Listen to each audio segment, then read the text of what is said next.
This is your daily briefing, and you are most welcome to it. Tottenham and Metz have reached an agreement for the transfer of Pape Matar Sarr. This is according to Le 10 Sport in France. The deal for the Metz boy could be worth up to some 30 million. And if you remember, we spoke about this kid a couple of days ago, and they were talking about in excess of 10 million. So I've had a look at this, and I'm beginning to perhaps see the light, the wisdom, or the plausible wisdom.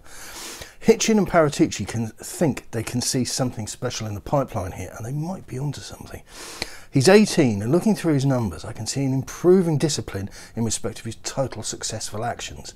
And as I always say to you, it's this business, if it's 50-50, then that's terrible, because it's like you give the guy the ball and toss of a coin whether he's going to pass it to one of your team or pass it to one of theirs, or kick it outside the stadium. So his current mean total successful actions is really quite good. It's over 60%, and his passing into the final third is 66%, and his forward passing is currently 73.2%. Now, the only word of caution I would exercise here is that he's 18 and there is a long way to go. I don't know if you remember what you were like at 18. I remember what I was like, and I'm a totally different person. So, you know, but if you compare where he is now and you then contrast those numbers with what current members of the Tottenham squad are achieving, it's not difficult to see where the optimism comes from. But as I say, this is all tempered by the fact that he's merely a child at this stage. So, a long way to go. Calcio Mercato, Juventus open to conversations with Tottenham's Paratici, possible exchange of loans between McKennie and Sissoko. This McKennie guy appears to be used as a sort of make-weight in a number of journalists' deals. That doesn't prevent this from being accurate.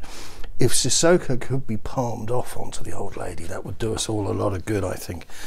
And then we turn to the business of Harry Kane, because obviously time is of the essence. We're heading towards the close of the window, and we had a laughable thing yesterday with a chap in the Telegraph telling us that City were going to up their game for the final week.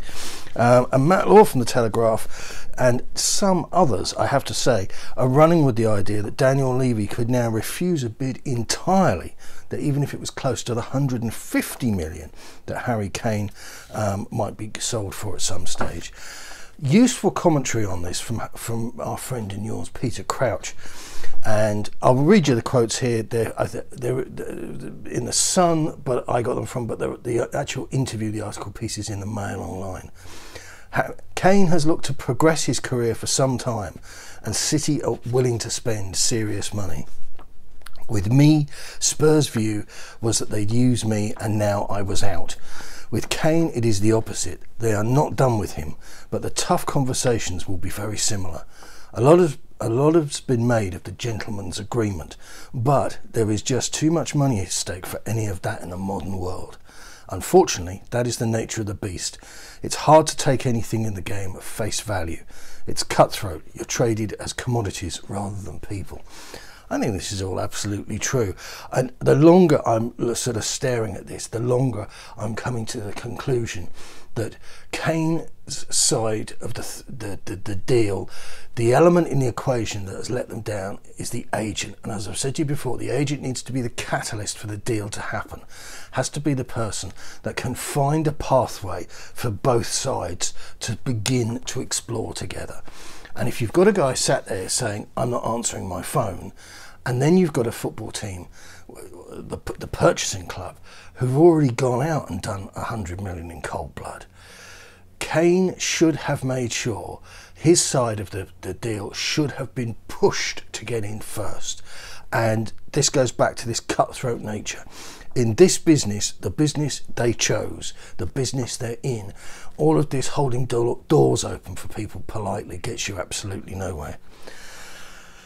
Another piece in the Sun. It's thought that Pep Guardiola, why can't I pronounce that? Pep Guardiola's side offered an initial 75 million for England captain Harry Kane, and the other 25 was in add-ons and bonuses. If that's true, that's shocking. I can't believe it. I can't believe it's not butter.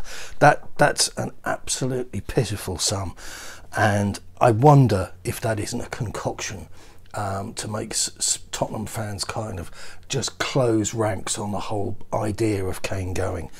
That's a tiny amount of money. And this takes us back actually to the Pape Matar Sarr thing. It looks to me, if you're talking about 30 million, they've heavily backloaded that deal. So Mets can sit there and go, well, potentially, you know, if he really goes, whoosh, then, you know, 30 million is a lot of money. But he's going to have to trigger a lot of bonuses to get anywhere near that. I think the truth of it is they'll probably see about 5 or 6 up front. They'll see another bunch of money over the course of a few seasons. But then the rest, they were going to have to wait for this kid to really take off. And the idea that you would offer a deal that wasn't as well structured for Harry Kane is just ridiculous. Trouble over the road at Arsenal, and there's a good piece in the Mail online. Mika Richards says that Mikel Arteta is heading for the sack. Arsenal in a rut, and accuses them of having spent 132 million on second-tier players and panic buys. It's difficult to argue with that. Ilaches Moriba is a player that Spurs have an interest on. This is a chap who's just coming through with Barcelona, another 18-year-old. The competition here could come from Chelsea and City, and I always get nervous about these stories because it looks like they've just thrown names into the hat.